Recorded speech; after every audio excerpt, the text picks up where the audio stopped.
So the final ball has been kicked in the 2020-2021 season, and Sunderland finish off with a 1-1 draw, which actually seals our best finish in League One since we were relegated here 3 seasons ago.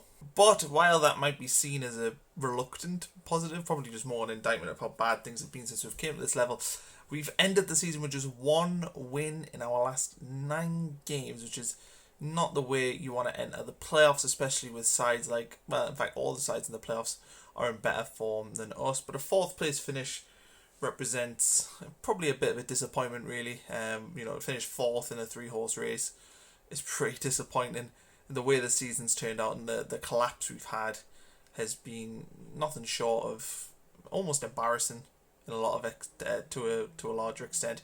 But I suppose if you were to sort of play devil's advocate to that, when Lee Johnson came into the club, we were sat pretty much in mid-table. The football was really, really poor, and we didn't really look like we had a chance. Well, we thought maybe we had a chance to get into the playoffs, but we didn't think we would be in this sort of position. I think we kind of looked like we were going to finish where Ipswich and Portsmouth had this season, just kind of on the outside looking in. So to get in the playoffs is quite an achievement. I think Lee Johnson, should be credited for the fact he's managed to turn around that situation. And yes, we went on that really good run, and then we've went on a bad run since. I think if the results were more spread and we didn't have the particularly strong run, but we also never had the bad run, I don't think there'll be as much negativity around it. But we go into the playoffs, it's fair to say, with negativity, and I don't think we're in an ideal situation, heading into what could be either the biggest 2 or 3 games that Sunderland have played in a long time. Today, though, the game itself, I was hoping to see a little bit of energy from Sunderland, feeling that they were, treating this as a real warm-up game for the playoffs, and we're going to hit it with real intensity. I don't think we really saw that. There wasn't much in the game. The first half was dire. Neither team particularly created any chances. In fact, the 2 goals were not really well worked. Northampton took the lead through a free kick that was deflected from Grant Ledbetter. Bit unlucky from Sunderland's perspective, but Northampton, if you take a shot, you never know, you might win the raffle, and they did there. Sunderland equalised.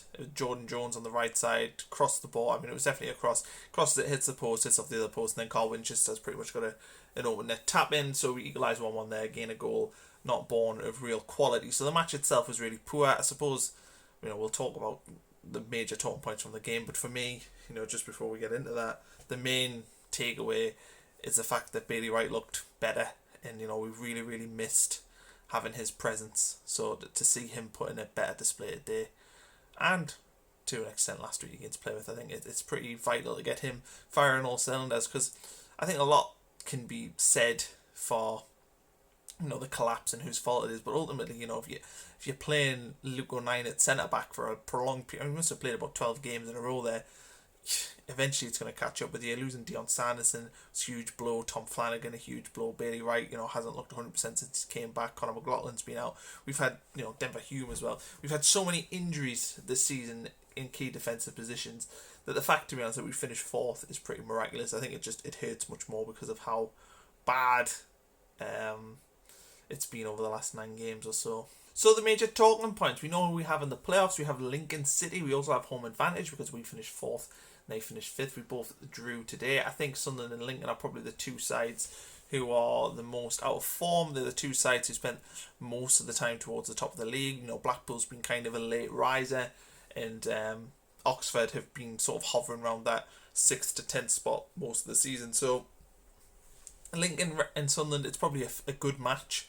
I think that Sunderland, out of all the teams we could have played in the playoffs, Lincoln was the best option. I think in a way, I don't think I would have fancied playing Oxford or Blackpool, but obviously Oxford was the main one. I wouldn't have fancied playing them. I know we beat them twice this season, but I think they'll be a hard team to face in the playoffs. So avoiding them was good. Lincoln's the best match for Sunderland, in my opinion. And the other thing is we've had the edge over Lincoln this season. We beat them 4-0 away from home earlier this season. I think it was Lee Johnson's first win as Sunderland manager.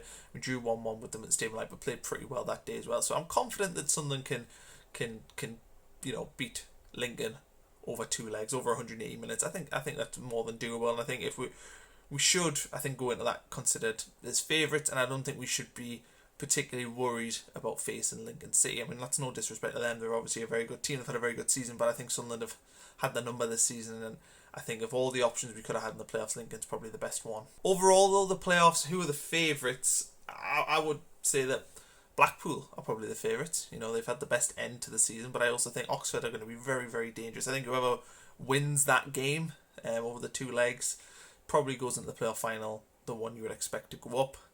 But that could benefit Sunderland. That could give us a feeling, because I think most of the football world will probably think that as well.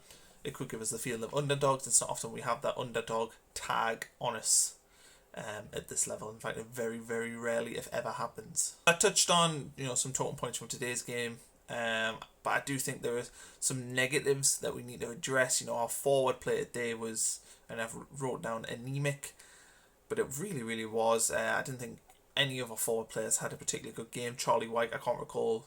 I think I remember winning one flick on for Lyndon Gooch. Other than that, I can't recall him doing too much. I think Aidan McGeady looked really, really poor when he came on. Jordan Jones, yes, he was involved with the goal, but I don't think he had a particularly good game. Jack Diamond, don't think he had a good game. I think the only one who did kind of look good was Chris Maguire, and I think Chris Maguire's got to be knocking on that door to be getting into the squad for the playoffs. I see no reason why not. I know that Lee Johnson clearly isn't a fan, but I like Chris Maguire, and he seems to have the grip between his teeth, and I think he probably deserves the nod in the playoffs. He's certainly a wild card for Sunderland. He could be last time we were in the playoffs against Portsmouth a couple of years ago, it was Chris Maguire who scored the decisive goal. So I certainly, if I was Lee Johnson, I wouldn't be ignoring Chris Maguire by any stretch of the imagination. I think you've really, really, you've got to give him a chance in the playoffs to shine, and he will take that chance because he's playing for a contract, but B, he's shown he's a big game player. We know that about Chris Maguire, so I would like to see him given a chance in the playoffs, but I'm not going to hold my breath on that one. But since Lee Johnson took charge, I think now is a good time to reflect. I think I'm going to do a proper full season review in the next couple of days for the year we've just had. But I think overall Lee Johnson comes out of this looking pretty okay. I think most Sunderland fans, there's a vocal minority who aren't particularly a fan, but I think most Sunderland fans kind of respect what he's done. The real concerning thing is that the streaks, he's known as Streaky Lee. I talked about that in the last video I did. He's very much a manager who can enjoy 8 wins out of 10 and then 8 defeats out of 10.